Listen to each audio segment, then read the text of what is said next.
And let me welcome in Joanne Calderwood fighting this weekend against Jennifer Maia.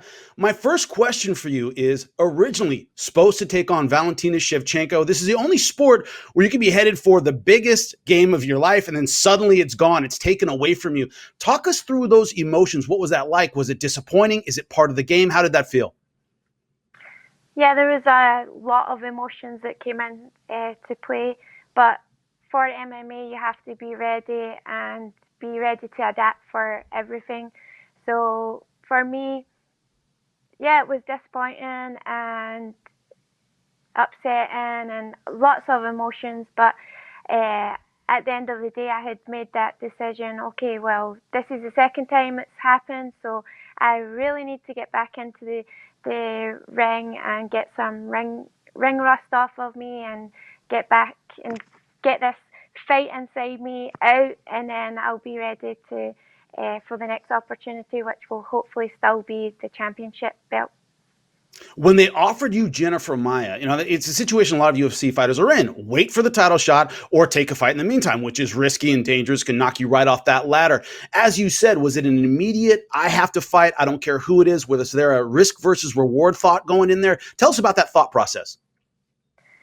For sure, I was already like, when the first time it got put back, I had already explained my thoughts to my coach and manager. I was like, no, I have to get back in there. So for me, it was a no-brainer. And for it to happen the next day, I was like, this is definitely a sign just to take it. And the way everything planned out, I was like, no, definitely, let's just take it. It's a blessing in disguise, and I'm going to ride with it.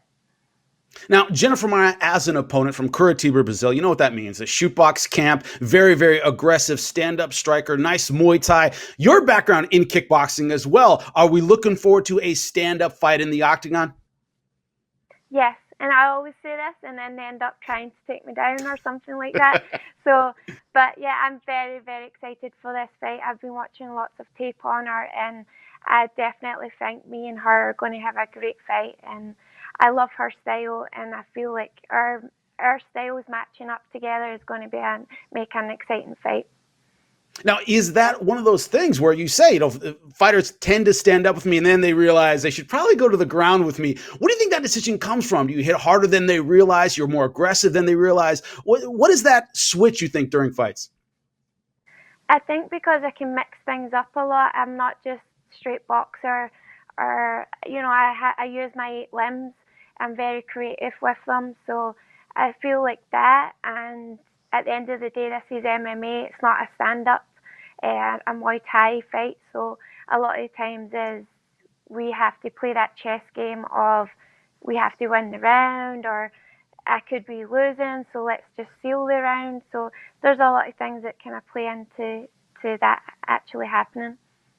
What has training been like with COVID worldwide? A lot of fighters I talk to, they have limited sparring partners kind of by appointment. You don't have the big gym feel and atmosphere you normally do for a fight. What's it been like getting ready for this?